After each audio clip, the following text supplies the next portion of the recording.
അമ്മയില്ലാതാവുക എന്നാൽ ജീവിതം പഠിച്ചു തുടങ്ങുക എന്നതുകൂടിയാണ്. സഹിക്കാനും ക്ഷമിക്കാനും പഠിക്കും. കുറ്റപ്പെടുത്തലുകളും ശകാരവർഷങ്ങളും കേട്ടാലും കരയാതിരിക്കാൻ പഠിക്കും. പട്ടിണി ശീലമായി തുടങ്ങും. ഭക്ഷണം കഴിക്കാൻ മാത്രം അടുക്കളയിൽ കയറിയിരുന്നിടത്ത് നിന്ന് പാചകം ചെയ്യാൻ പഠിക്കും. വീട്ടിൽ ഗ്യാസ് തീരുന്നതിനെക്കുറിച്ചും വിറകുണങ്ങാതിരിക്കുന്നതിനെക്കുറിച്ചും മഴക്കാലത്ത് പോലും വെള്ളം വറ്റുന്നതിനെക്കുറിച്ചും ആവലാതിപ്പെടാൻ തുടങ്ങും. ഒരു വീട് എങ്ങനെയൊക്കെ മുന്നോട്ട് കൊണ്ടുപോകണമെന്ന് പഠിക്കും. വിരുന്നുകാർ വരുമ്പോൾ നാണിച്ചകത്തേക്കോടാതെ അവരോട് സംസാരിച്ചു തുടങ്ങും. വീട്ടിലിടുന്ന ഡ്രസ്സുകളിൽ കരിയും അഴുക്കുകളും പുരണ്ടു തുടങ്ങും. കൈകളിൽ ക്യൂടെക്സിന് പകരം മഞ്ഞൾക്കരയും പച്ചക്കറി അരിഞ്ഞതിൻ്റെ പാടുകളെയും കൊണ്ട് നിറയും. വീട്ടിൽ ആർക്കൊക്കെ ഏതൊക്കെ ഭക്ഷണമാണ് ഇഷ്ടം, ഏതൊക്കെയാണ് ഇഷ്ടമില്ലാത്തത് എന്നും അവർക്കൊക്കെ എത്ര ഉപ്പ് വേണമെന്നും മുളക് വേണമെന്നും എരിവ് വേണമെന്നും മനസ്സിലാക്കി തുടങ്ങും. കയറി വരുമ്പോൾ അമ്മയില്ലാതെ ആളനക്കമില്ലാത്ത ആ വീട് ഒരു പ്രേതഭവനം പോലെ നിങ്ങളെ വരവേൽക്കും. ഇഷ്ടമുള്ള ഭക്ഷണം ഉണ്ടാക്കി വിളമ്പിത്തരാനും വേണ്ടെന്ന് പറയുമ്പോൾ വാരിത്തരാനും ആളില്ലാതാകും.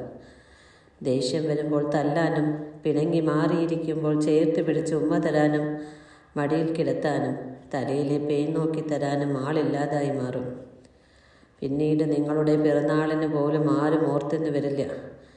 പിറന്നാളിന് പായസം ഉണ്ടാക്കിത്തരാനും നെയ്യപ്പം ചുട്ടുതരാനും സാമ്പാർ വെച്ച് തരാനും ആരും ഉണ്ടാവില്ല. ഓണത്തിനും വിഷുവിനും പുളിയിഞ്ചിയും രസവും ഉണ്ടാക്കിത്തരാനും ഒന്നിച്ചിരുന്ന് കഴിക്കാനും ഓണക്കോടിയും വിഷുക്കോടിയും എടുത്തു നൽകാനും ആരും ഉണ്ടാവില്ല. അച്ഛൻ നൽകുന്ന പൈസയ്ക്കപ്പുറം പേഴ്സിൽ നിന്ന് മിഠായി വാങ്ങാൻ പൈസ തരാൻ ആരും ഉണ്ടാകില്ല.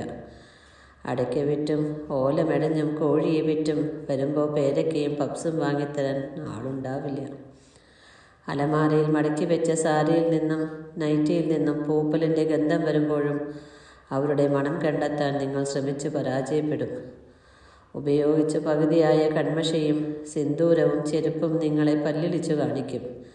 പിന്നീട് ഒരിക്കലും കോഴിക്കോട് അടച്ചില്ലെന്നും സന്ധ്യയ്ക്ക് വിളക്ക് കത്തിച്ചില്ലെന്നും പറഞ്ഞ് ആരും നിങ്ങളെ ചീത്ത വിളിക്കില്ല.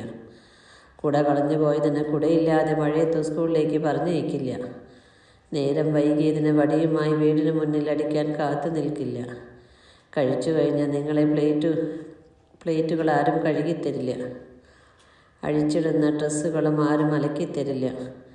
എത്ര ദൂരെ നിന്ന് വന്നാലും ഭക്ഷണം ഉണ്ടാക്കിത്തരാൻ ആരും ഉണ്ടാകില്ല. വീട് നിശബ്ദമായ അന്തരീക്ഷത്തോട് നിങ്ങൾ പൊരുത്തപ്പെട്ടു തുടങ്ങും.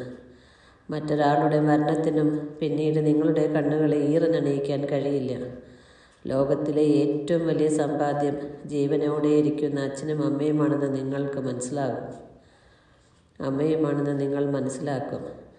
അസുഖം വരുമ്പോൾ തളർന്നു കിടന്നു പോയാലും ഭക്ഷണം ഉണ്ടാക്കി കഴിക്കേണ്ടി വരും.